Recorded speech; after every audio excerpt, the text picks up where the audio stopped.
Hey guys, welcome to No Loop. Did you guys know that Jormungandr, the world serpent, is actually Loki's kid? Or that Baldur was a peaceful and kind god in the original Norse mythology? Sounds weird, right? With God of War Ragnarok releasing and being a success like its prequel in 2018, the game actually has some inaccuracies when compared to the original Norse mythologies, so stick around to know more. By the way, there won't be any spoilers if you still haven't played the latest God of War Ragnarok game.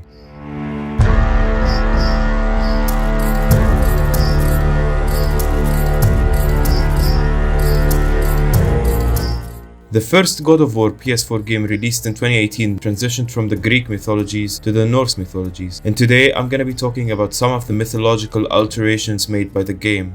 God of War swept the globe by storm when it released in 2018. Since its initial announcement at E3 in 2016, everyone has been waiting for this game to arrive. When it did, it was met with critical praise. It was a hit with both fans and reviewers. The brand was completely reimagined, it played differently, and the setting was entirely different. One of the most intriguing aspects of the game and its tale is the transition from Greek mythologies to the Norse mythology. Kratos currently roams the planet of Midgard and its adjacent kingdoms after annihilating the Greek gods. While the game isn't a perfect replica of the mythology in which it is situated, the adjustments made are nonetheless pretty realistic. So let's get started. Jormungandr. Jormungandr, also known as the World Serpent, is the entity discovered in the Lake of Nine. While initially aggressive, it is eventually revealed that the huge snake was friendly and eager to help Kratos and Atreus on several occasions. Jormungandr is supposed to be a time-traveling beast in the game. He was transported to the present timeline from the future after a ferocious conflict with Thor that practically tore a hole in time. When you examine Jormungandr's tale in the mythology, this theory makes sense. Jormungandr is said to be Loki's kid in Norse mythology. We eventually learn in this game that Atreus is actually Loki, yet he is still a kid in the game.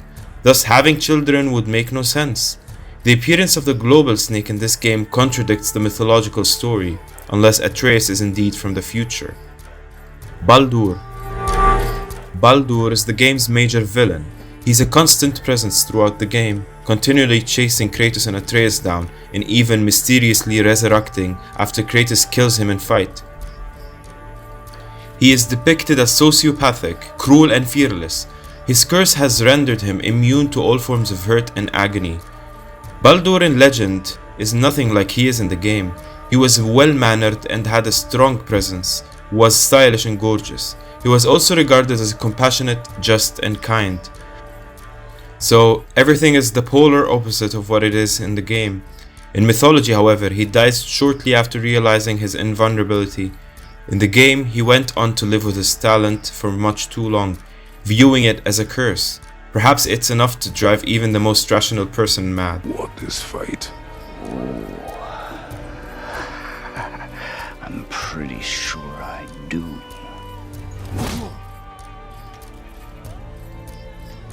Mimir. The wisest guy alive, said Mimir. Mimir says this when he introduces himself to Kratos, but it's more than simply a self-proclamation. Mimir is often regarded as the wisest guy living, in the same way that he advises Kratos in game, he previously advised Odin. The primary difference between the game and the mythology is Mimir's execution and resurrection.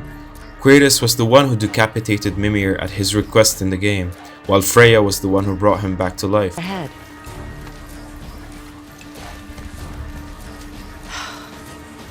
Do you have any idea who this is? Did you kill him?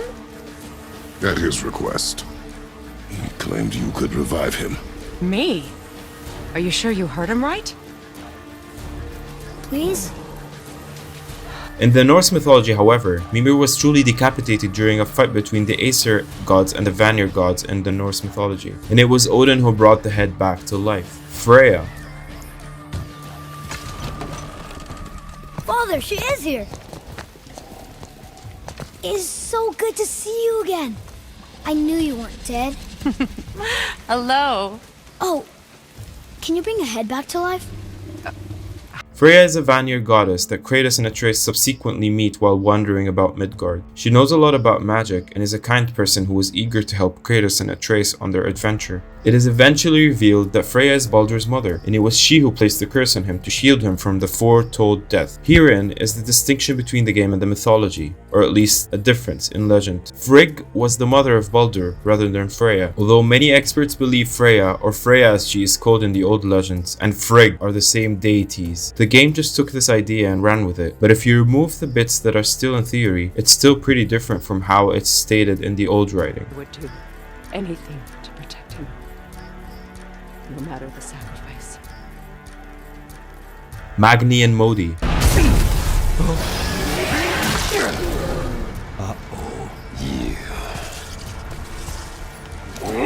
Boy. Modi and Magni, Thor's sons, emerge as bosses in the game after Odin charged them with tracking down a tattooed man traveling with a kid. Modi and Magni are portrayed as arrogant and proud throughout the game. They even make fun of Atreus' features and use the loss of his mother as an insult. Modi and Magni are not frequently mentioned in the mythology. They are prominently portrayed in the conclusion of Ragnarok, when they are thought to be one of the few survivors of the terrible event. Obviously, this will no longer be the case in the game, as Modi and Magni have already been defeated by Atreus and Kratos, respectively. What are you doing? This is a much better knife than Mother's.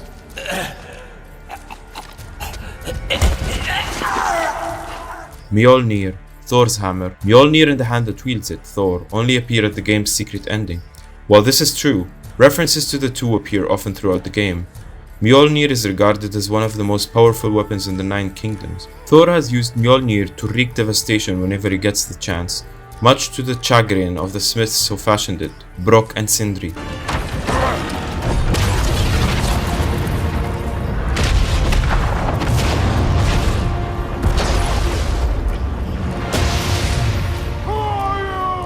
In the game, however, Odin was the one who commissioned the brothers to make Thor's weapon. In legend, Loki, on the other hand, was accountable for this deed. Tyr. Tyr! The Aesir appear to be practically synonymous with villainy in the universe of God of War. In the universe of God of War, all but one of the Aesir gods are presented as unfair and horrible. Tyr, although being a battle god, was a peacemaker. He was quite friendly with the Jotnar, and they appeared to trust him. When Odin and Thor unleashed their fury on the Midgard giants, it was Tyr who assisted the giants in fleeing and hiding from the Aesir. Odin claimed to have just imprisoned Tyr for his alleged betrayal, but many believe Odin actually murdered him. There were no indications of Tyr and Odin being at enmity in the mythology, although it was generally implied that Tyr was more valiant and just than the other Aesir.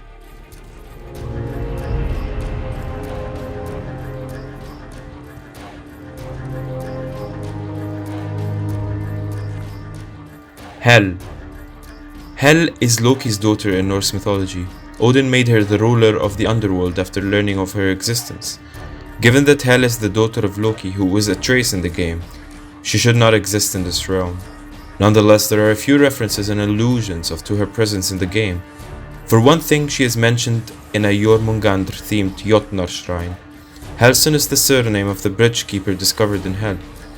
Surnames in Scandinavia are frequently derived from the name of a parent, generally the father, and are suffixed with son or dottir at the end.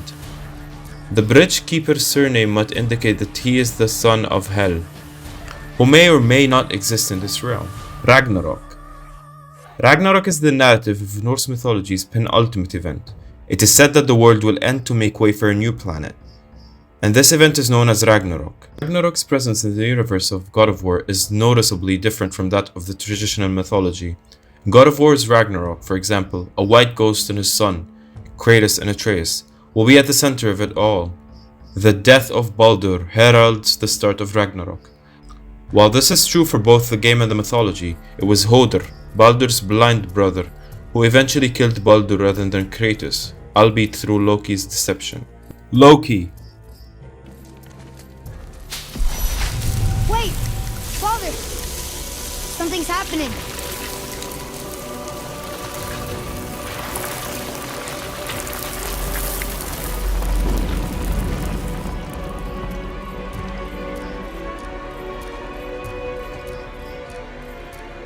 The identity of Atreus is revealed at the end of the game. Many of Atreus' characteristics are eerily similar to those of the mythological gods of mischief.